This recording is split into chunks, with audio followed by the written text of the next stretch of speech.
ഏകാന്ത സന്ധ്യ വിടർന്നു സ്നേഹയമുനാ നദിക്കരയിൽ ഇന്നും അവൾ മാത്രം വന്നില്ല.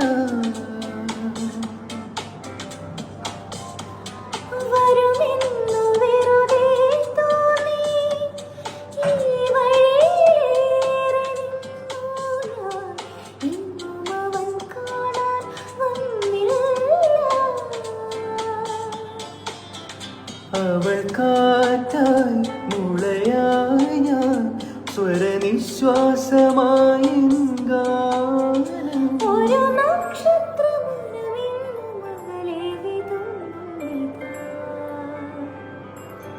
സ്വയംവര ചന്ദ്രികേ സ്വർണമണി